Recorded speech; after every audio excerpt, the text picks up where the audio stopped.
Yeah, I'm sending it to her now. All right. Good afternoon and welcome to our speed round of Meet Our Members. We're still trying to get one logged in, so it may be a second before we see everyone. But I'm really excited to be here with y'all today. In particular, have so many very cool members. So hi, and let's get started because this is fast. This is fast. We're gonna do it. I'm gonna actually start with, I'd like to start with my friend from Atlanta. Introduce yourself and what you do and who you work for. Hey, I'm going to assume that we mean myself. So hello, friends. My name is Alex Berry. I work for Intel within their global supply chain department. I'm a technical program manager, which is just a fancy way to say that I do a lot of herding of cats, and those cats happen to have masters and PhDs, as well as a lot of data visualization and teaching of strategy. Excellent. I'm going to now call on our newest member. I don't know if she is aware that she is our newest member on this call. Emily. Oh, hi. So I am Emily Maass. I am a privacy and data security attorney with Immix Law Group. Immix is based in Portland. It has an office in Seattle and serves a diverse group of clientele all around the world. My practice focuses in technology protections, privacy and data security, do some export controls work, and I provide general business. Fantastic. Let's go with the agenda the way I see it in front of me. I'm actually going to call on Ben Parish. Hey, y'all. So I'm Ben Parish. I work with GRAYBOX. We're a digital consultancy in the area. We primarily work in digital marketing and websites. We also do e-commerce, and then we do custom software development, ERP integration, everything from the ground up. My role is Director of Strategic Accounts, which boils down to getting all my teammates to actually get out and be social and get off GRAYBOX Island. I do things like work with TAO and the Defense Coalition, Aerospace Alliance, how team goes out and a lot of things. The clients are always great. Also, the clients and ADOs, we get new partnerships and new technologies. Ben may hold a record for attending more TAO events on an annual basis than I do. I miss you guys. We miss you too. All right, let's go with Kelly. Hi, so I'm Kelly. I work at IGNW, which is essentially a talent company. So whether we're in the front lines, providing resources for you directly, or if we're actually just managing the project, we can handle kind of anything under the sun, under cloud or infrastructure or app development, you name it, we pretty much have done it. So that's kind of where we focus. And I'm a client executive for them. So, typically more in the staffing side, but I work on both. So depends on the day. Fantastic. Let's go with Seth. Hello, I'm Seth Warren. I'm the managing director for Experis IT. We're the technology division of Manpower Group, which is the third largest workforce solutions company in the world. And ultimately what we do is we help our clients build technical teams, retain those technical teams to help them drive business performance when they don't have the capacity to do that within their current team. So, and then in my role as the regional market leader, my responsibility is operations, people development, strategy, and then I love TAO, so I'm sort of the brand ambassador here. I'd like to give Ben a run for his money once we're back out going to events. So thanks for having me. It's going to be difficult to do. Ben is like, I've seen Ben at one event and then turn around and he's been at ours. I'm like, how does this happen? All right, I'm going to call on Blair to introduce yourself, where you work, and what you do. Yes. Hey, everyone. Good afternoon. My name is Blair Harvey. I work for Amazon Web Services, also known as AWS. I am one of the sales, productivity, and readiness leads, particularly for digital native businesses and games. So that's for those companies that were born on the internet, and then, of course, gaming companies as well. Fantastic. Thank you. And then this one's a little different because we are actually having one of the TAO team members join us. So it's not technically a member per se, but Justin, please introduce yourself. Hi, my name is Justin Martinez. I'm the event and program coordinator for TAO. My expertise isn't as impressive sounding as everyone else's, but I'm finding that being a part of engaging and running everything on the back end is a lot harder than I thought it was going to be. But I support TAO's event programming and online community engagement community that's within Mobilize. So I support Cara, Skip, and Riley with logistics for events and just keeping communication going between members.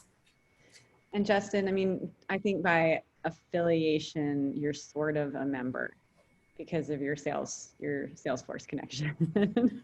And my partner's an architect at Salesforce. Yeah. Don't act like you don't live in this all day, every day.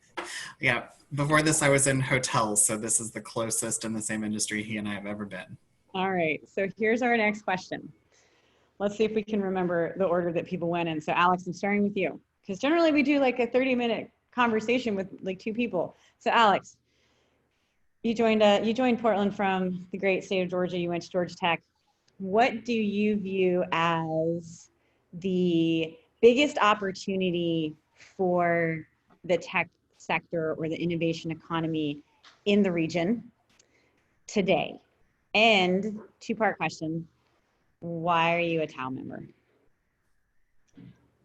So I would say the biggest opportunity we have within the regional economy today is to look at the pandemic as, instead of saying all the things that we are now unable to do, is to say how can we now use our new time and the closeness that our virtual platforms and our virtual connections, and how can we use that to go and to bring, I think, the rural areas, whether it's in Oregon or in Washington, and those more urban areas like where I live near Portland, Oregon, and how can we now go and not just bring those areas together, once in a blue moon, but how can we make that part of our hybrid programming model so that even when the pandemic does eventually subside, we are able to go and to say, hey, it's not just rural and urban anymore. We have that blended programming and we created it together.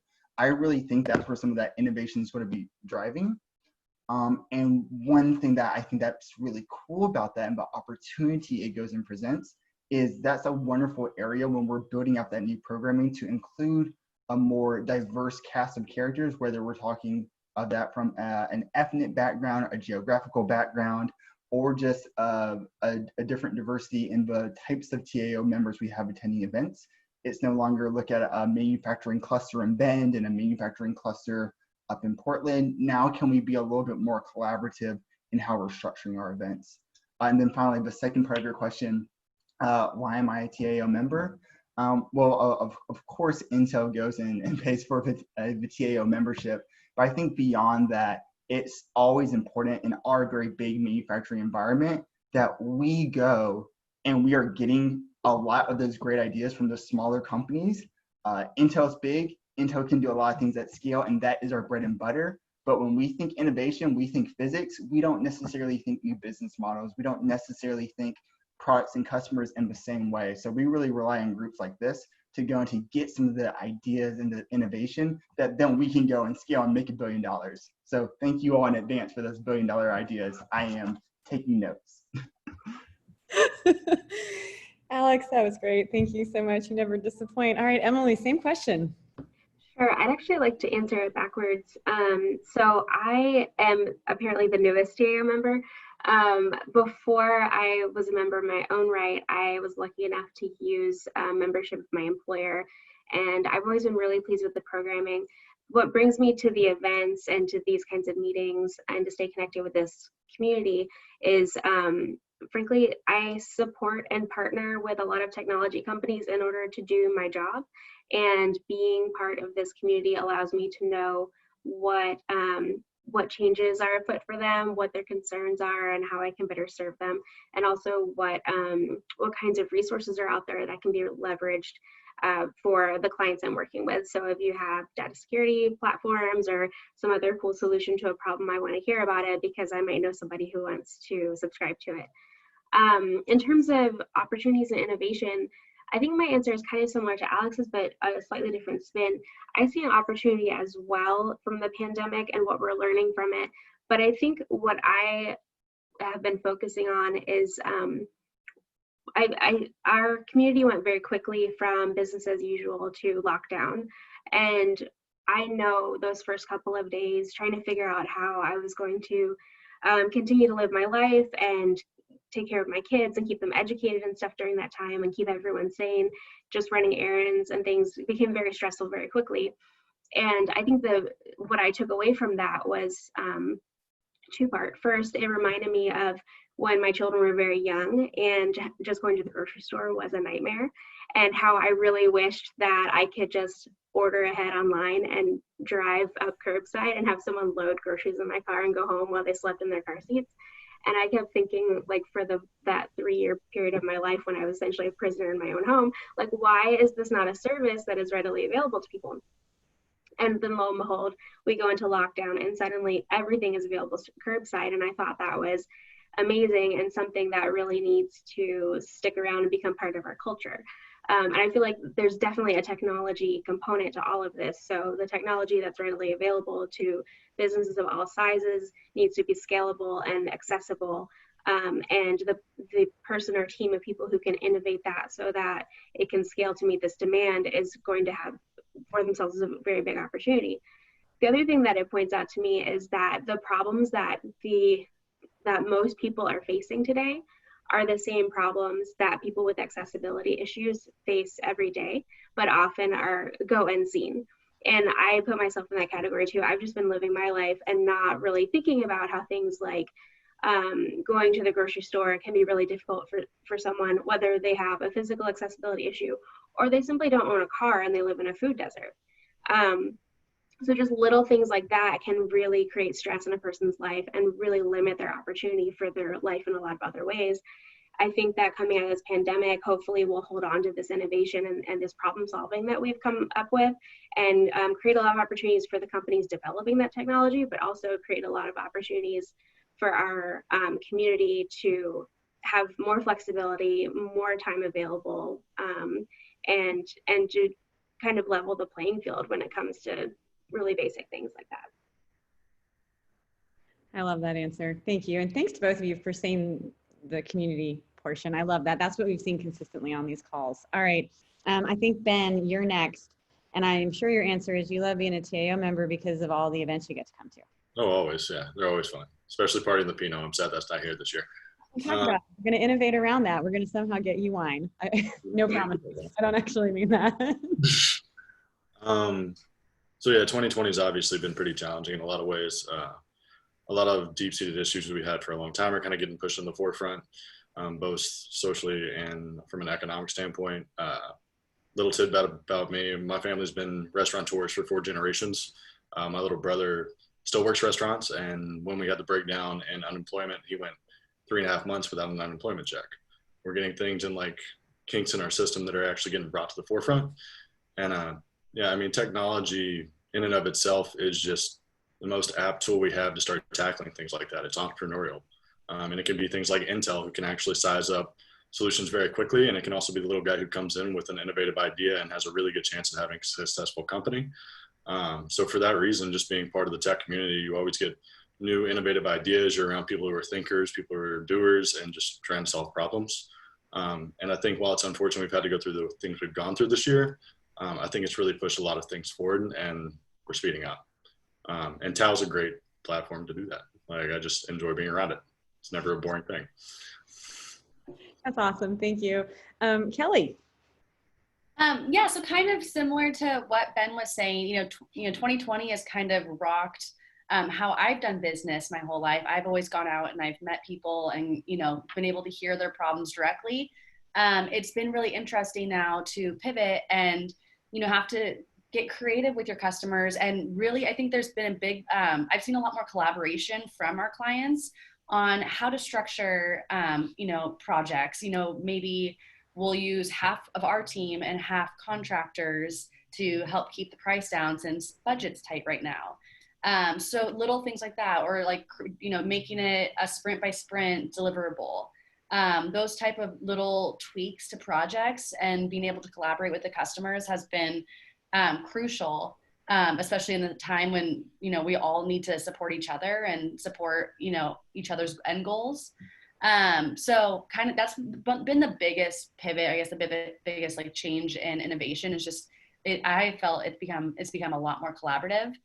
And then kind of, part of the reason for being a TAO member is just, meeting people and networking and getting to know your community and being able to give back and grow. And, I'm sure, as a lot of you know, that Ben and I co-chair the Leadership Launchpad. So it's been really, really, really fun to work, directly with all the executives and residents and hear their stories and learn from them as well. So I think that's been a big motivator for staying involved in TAO. Awesome. Thank you. And you are quite the champion. All right, Seth. Yeah. So our workflows, supply chains, mindsets, everything has really been disrupted and exposed to vulnerabilities. And I think, there's a chance to really leverage human-centered design and systems thinking to look at how we are working, as a community, our individual workflows, but look at the systems and see how we can improve interconnectedness. I think about the Smart Cities initiative and how that could potentially impact community health. So I think, people have become the center of the discussion. Someone mentioned, it was Emily, about, trying to balance everything. You got kids at home working, as it were, doing school through their laptops, and it's really elevated, I think, the human part of business and technology. And so I think we'll see some innovation come out of that, and there already has been. But I think the hardest part is we don't know, how long the pandemic will be disrupting us, and I think we have to plan for the long haul. So I think there will be some massive change. And then in terms of sort of more low-hanging fruit on the on innovation, a lot of technology has become necessary for processes that were really manual or traditionally paper-based, like accounts payable, for example. So we're seeing a lot of companies who have innovative products in that space start to thrive, and because companies have had to implement that change. So in terms of why I'm a TAO member, there's three main reasons. The first is to be informed and educated. So to keep a pulse on what is impacting my community, what's impacting the industries we serve, our clients, to learn about topics, trends, ideas. The second is to engage.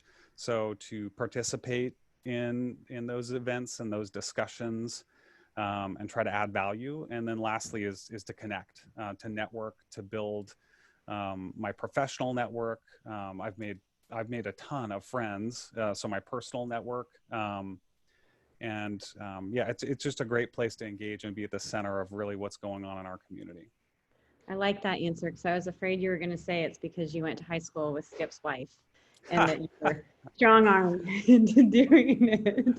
Yeah. All right, I'm gonna get Blair, my other ATL friend, and there's no intentionality there when I bring all the ATL peeps together. Blair, what do you think is the most interesting opportunity in the innovation economy right now, and why are you a member? Yeah, so much like Emily, I'll answer it the other way. So I'll start with why I'm a member. First reason is because of you. I mean, yeah. let's be clear, like Cara's my girl. I was born in Dallas, Texas, raised in Louisville, Kentucky, launched my career in Atlanta, Georgia, and I've lived here for the last 2 years. And when I was working for my former company, Zoom Info, Discover Org at the time, we were also a member. And Katie Bullard, she was the president at the time, and she recommended that I connect with TAO. I've never called it TAO before. Okay, but we're open to both. Cute. Yeah. Okay. So she recommended that I connect with you all, mainly because I was thinking about different ways for us to start focusing on diversity, inclusion, and equity at our organization. And so I just happened to do some stalking on the website, and I saw you and I saw some other people. You responded very quickly. We just so happened to be from Atlanta. So she's all about community. So that's first things first. And so Cara is a true representation of what TAO is about. And so that's something else that I love. So it's easy for me to connect with the network, which are full of authentic folks, fun folks, very educated, much like Seth said. It's a great opportunity to be informed. And I would say my third reason for being a member that I think I've discovered over the past 6 months or so, it gives me an opportunity to amplify my voice and tell my story in particular, and tell the stories of my community, which takes me into the opportunities with our organizations right now. I would say a major opportunity is for us to think about how we can leverage innovation to boost inclusivity. So to start thinking about how do we use opportunities like Juneteenth. I just joined AWS, by the way, I think it was May 18th. And they used Juneteenth as a learning day. So it was a great opportunity for them to not throw up, but really quickly spin up some different splash pages and some resources and provide that information to the community within AWS and outside of that. So there's tons of opportunity to really talk about the things that have plagued the tech community for so long, that have made it look one way. So this is our opportunity. When I say our, everybody on this call and everyone involved, to think about, how can we create things that help get other people at decision-making tables so we can continue to create products that are great for our customers, because our customers should be a reflection of us and vice versa. So I would say that those are my main reasons for becoming a member and staying a member. And I get so excited about inclusivity, diversity, equity, inclusion, you already know. So yeah, that's what I would say. How can we think about how we use innovation to do those things? I love that answer. It's pretty much what I was expecting and hoping you would say. And throughout some of these conversations, I've been able to relive like my first meeting with our members, and Blair and I had a phone call, and I was so confused because I had not realized that she was also from Atlanta. And I thought I was somehow calling myself because our phone numbers were very similar from the 404 area code. And I pick it up and she's like, "Hey, this is Blair." I'm like, "This is so weird. How did this happen?" She's like, "I'm also from Atlanta." I was like, "Oh my God." And then it was, a whole like 4 meetings before we actually started talking about work. So Justin, you don't get to pick to be a member, but why do you work at TAO, and what do you think the biggest opportunity is? Well, I feel like I did kind of pick to be a member. I'd always been in hotels and restaurants. I was a wedding planner in Houston, Texas for Hilton, and San Francisco. I was an event manager and conference services manager for most hotels, and then I opened 2 hotels here in Portland. And I had an opportunity to work with Riley, our VP of Events and Experiences, and she hosted a community event with us, and y'all were just so much fun. Everybody that came was great. It was an exciting group. It was a pleasure to work with Riley, and at the end of everything, I had told Riley I would love to work for an organization like yours. Didn't happen for 3 years, but as soon as an opportunity came up, she reached out to me, and I moved over from hospitality, and I'm now helping the community here. So I've really enjoyed it, and I'm really excited to be a part of it, and I've learned a lot and continue to do so. And the position I have, I get to be a part of a really wide variety of our events and programming. So I see a lot of different needs and a lot of different requests. I think diversity and inclusion is one of the most important topics that we're focusing on. It's something that's near and dear to me and really important to our staff. We're taking the time to have internal conversations about our own office. We're taking time to learn new things, have new resources, get training ourselves so that we can in turn provide that to the community, and be an area where people can come together to discuss those opportunities. So I'm excited to continue that work moving forward. Justin has leaned in hard, and I appreciate you. I actually appreciate all of you. And I love that there are many of us on this call that do believe that one of the best opportunities we have is to be more diverse and inclusive, admit where we don't know what we're doing, and learn together. So now it's like the hat unveil. We've got about 30 seconds each about why you wear your hat. I always go first. It's not a surprise, it was on the internet, and because there are other ATLians on this, I'm going with the Braves hat, but I'm going with the Braves hat because this symbolizes community, and that is what we are. And when you have a rallying cry together, that is good and helpful. And so this is our TAO rallying cry, that we're going to be innovative and inclusive, and we're going to keep doing that work. And I'm going to go in reverse order, so get ready to see who remembers that. Justin, what's your hat? Okay, so I don't wear hats, by the way, but I have this beanie that I've had since I was in Texas, and it's followed me from Houston to San Francisco to Portland. So when I was thinking about this, I was thinking that, you know, no matter where you go, you always take your experiences and your expertise and the things that you've learned with you. And you get to contribute to new communities and bring new influences and new perspectives. And that's kind of what this beanie reminds me of. I love that. All right, Blair, what hat do you have on today? Because girl, you wear a lot of hats. So, hold on. So this is my little beret. So I love this beret because I love Paris, first of all. I'm sad because you can't really see my hair like I want you to. But I love Paris. Paris is so romantic, and it also reminds me of just, you know, getting together and connectivity, which I'm all about. So I guess I'm wearing my like lovey connectivity, let's bring people together hat today. That makes me so happy because I think you wear that hat a lot. All right, Seth, am I going to get the order right?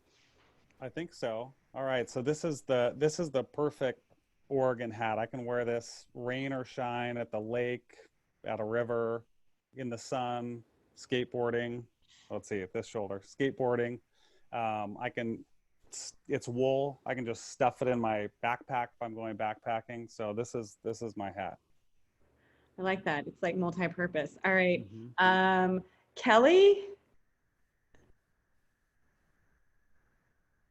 Let me unmute first. I just have a IGNW baseball hat, super basic.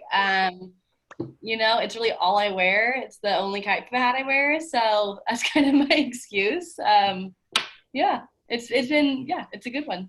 Always on brand. I love it. Brand, gotta present the brand. So good, so good. Ben. You all ready for this? Ready. Ready for this one. I really, are you going to talk about it, or are you just going to let us imagine? So yeah, I'm from Memphis originally, and we've got something down there named Stumbling Santa that my dad took me to whenever I turned 21. And yeah, once a year, I've still got a friend group up here that goes out one night a year and dress like Santa. So you're looking at a grown man that dresses like Santa once a year. I mean, we all have talents, and I'm glad you're willing to share them with our community. All right, Emily. All right, so I don't wear hats often either, but so this is my Stetson, and I wouldn't normally buy a Stetson, except I was at a charity auction for the Red Lodge, which is a transitional living community for Native American women coming out of prison or treatment. And this was an auction item, and I just decided that I had to have it. And so I spent an ungodly amount of money on this hat. And I love this hat. I think it's really cute. It has a feather. And wait, where's that? It has a feather, and it was for a good cause. So anyway, that's my hat. I like that. I like the again, multi-purpose. Like, these hats are so much deeper than you actually think they are. All right, Alex, we're ending with you. What do you got? So very similar to my friend from Atlanta, I actually go and have what I would call a tweed flat cap. So it kind of looks like a beret. It's the sort of thing you would see for an old African-American kind of playing checkers in the park, if you will. So I love this hat because it reminds me of home. It reminds me of family. And it also reminds me that my hair has grown way too large, but I am not ready to get a haircut yet. So I absolutely love this hat. It's the kind of thing I would wear to church back when I was a boy. And now it just stays in my closet because it barely fits over my head. I love that. I also feel like it's aspirational, and at some point you would like to play checkers in a park. So like it's your like cradle to grave hat. It's all encompassing. All right, y'all, that was fun. We have to take a picture. Oh, okay. So what's been going on behind me is we're being filmed for something, and it's really more about what we're doing innovatively. So we're gonna have everybody put their hat on, and Ruthie is gonna help me figure out how to get a picture of everybody with their hats. Hi, y'all. This is not normally how we do these. We're filming a promo video about doing online events. So what I'd like to do is I'm going to set everyone up on the grid, and I want to take a picture. How do we get that? I think Justin may have to stop sharing slides. Yeah, can you stop sharing your screen, Justin? For everybody else, you're also welcome to be in this picture. So if you want to turn your video on, let's do it. Yeah, it would be awesome if we had everyone on the call on. There we go. Turn on your cameras. Yeah, let's get everyone to turn on their cameras. I love this. Awesome. Meet our members. We're going to do some, I'm going to be creeping in the background real quick. Thanks for being part of our promo video. I don't know where I need to be. I'm just going to roll around. Y'all are awesome. Our members are amazing. I love this community. I can't wait until we can see each other in person. And in the interim, gosh, y'all are all just so delightful. I got to take my hat off. She can't see my face. I'm a rally cap it. Scoot in a little bit closer. And I got to get closer to y'all. Oh, good. Now you're going to get to see all of the sun damage on this side. Awesome. Cool. All right. Everyone wave or say hi. Yay. Oh, we got a hat on in the bottom. That's great. I love Sweet. it. Wow. Okay, one more chance. I'm going to do it over here. Let's try again. One other This is my good side, so I'm gonna say everyone wave. Yay.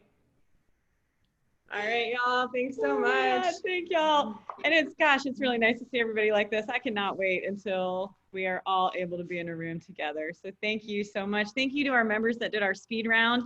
I love the themes that have emerged. I think they're 100% spot on. And I hope that we are the city, state, region to help lead those around the world. Right, Blair?